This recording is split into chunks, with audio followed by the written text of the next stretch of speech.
After wrapping a long run in An American in Paris, Brandon Uranowitz is now playing neurotic psychiatrist Mendel in the Broadway revival of Falsettos. We're here at Citizen M Hotel to talk about what a year it's been.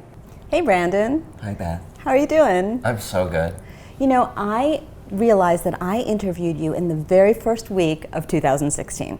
You did? I did. We had a I would call it a rangy interview. We talked about a lot of different things. Yeah. And I asked you what you thought 2016 would hold, and you hoped there would be an adventure, and I think you had one. I had quite an adventure. I can't believe we did that. We did that, and now it's the end of 2016. You're not in An American in Paris. It's a great way to bookend the year. I think so. So in that first interview at the beginning of the year, you were still in An American in Paris, and surrounded by years ago. Ballet dancers. It was a long time ago. And now, at the end of 2016, I just got to listen to the cast album of Falsettos. Yes. Does it sound good? I haven't heard it yet. It sounds so good. It's crisp and it's delicious. And you know, everybody has such an emotional connection to this show. Yeah. It's kind of impossible not to, I think. What was your history with Falsettos before you were in it? I sang, I want to say it was Miracle of Judaism in a voice class as a kid.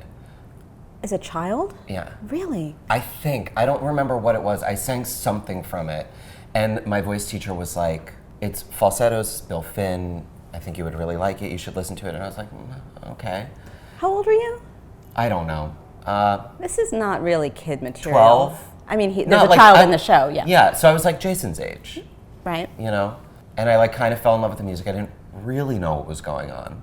That's probably a good thing. But I loved the music.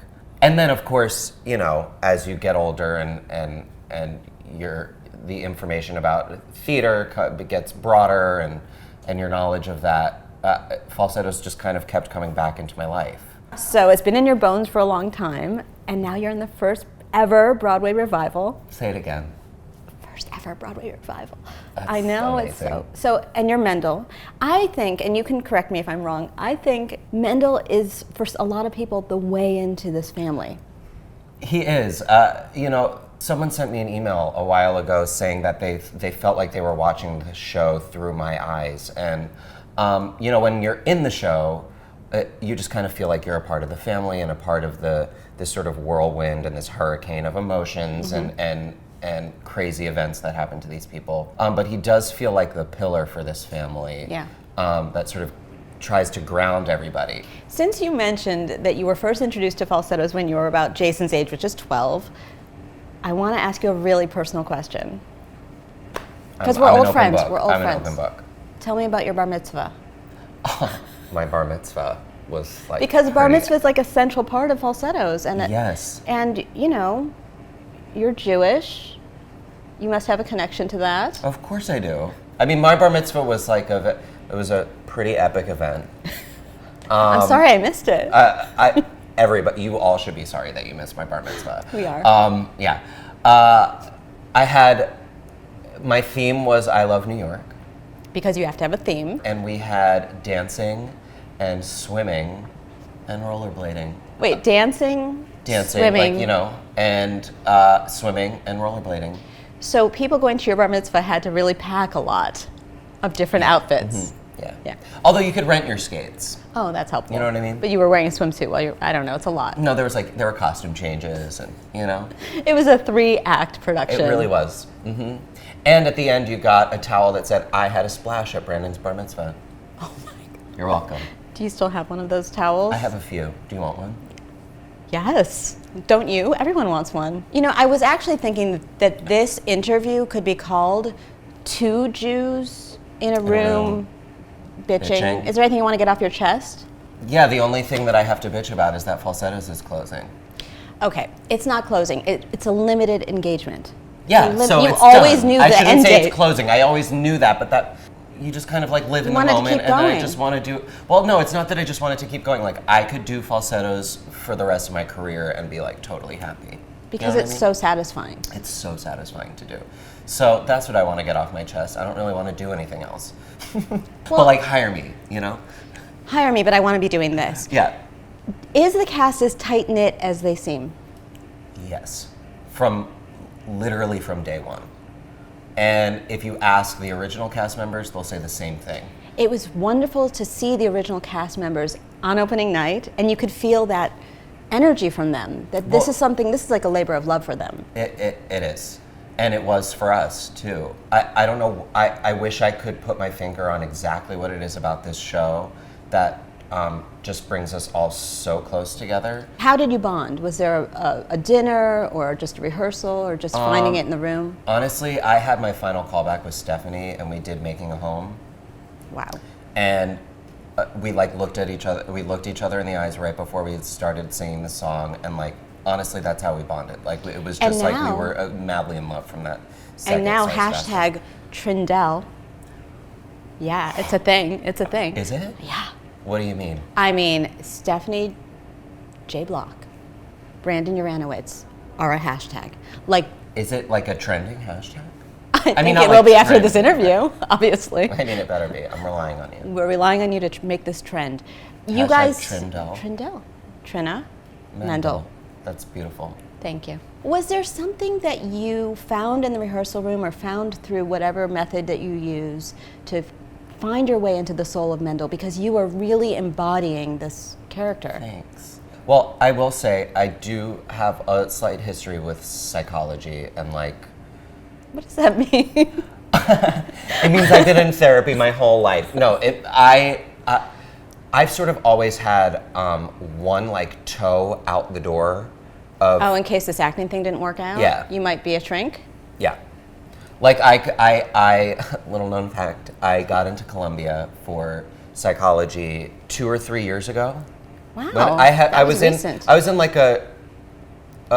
After Baby It's You, but before An American in Paris? Yes, that is period? correct. Yeah. I know your resume. Oh my God, you're So does everyone else. It's trending. Can I take you with me everywhere I go? Okay, sure. As long as you wear the bee sweater, yes. I will, because it's for you.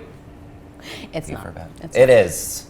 But Bill's writing, there are very few writers, I think, who can lock into this. Sondheim is another one, where the lyrics feel very stream of consciousness, but so does the music. Yeah. His melodies feel like a stream of consciousness. Yeah, you don't necessarily know where it's going. Right.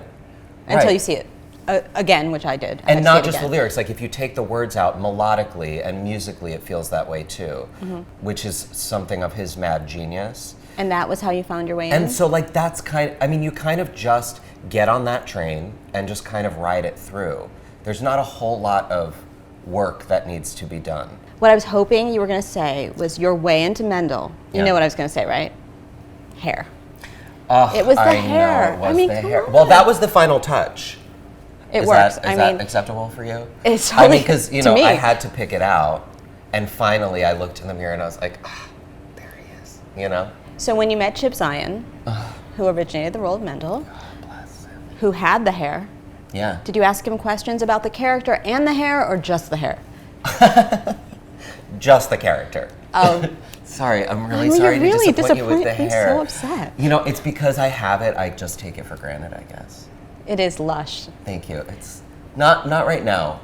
You got to come see the show to see it in all its glory.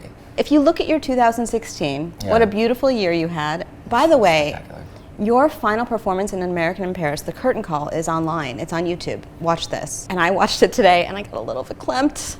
Was I ugly crying? A little. And Jill Pace gave a beautiful speech. Oh, Jill Pace gave.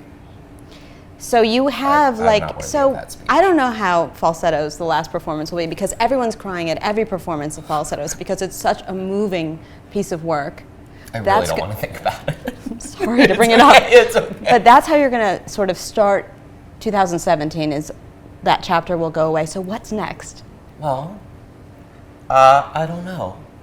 I can't say. Oh, you've got something cooking? Maybe. I hope so. I hope so. It's not for a little while, so I get some time.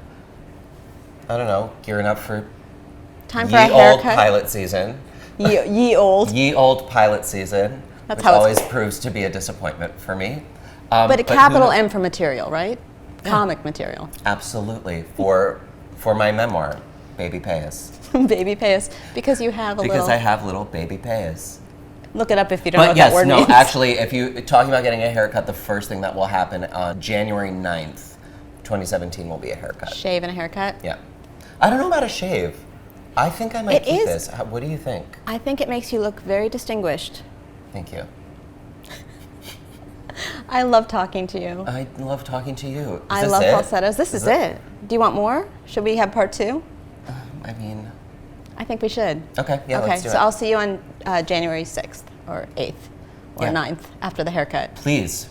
I really want to start 2017 talking to you, Beth. Thanks, Brandon. That's just going to be the way it is. If you don't get a chance to see Falsettos before January 8th, Yeah. I highly recommend listening to the cast album, which you can listen to forever. And it's the first time Falsettos will be together, March of the Falsettos and Falsetto Land, in one album. One album. And how many songs are in this show? 97? 162. Thank you, Brandon. Thanks, Beth.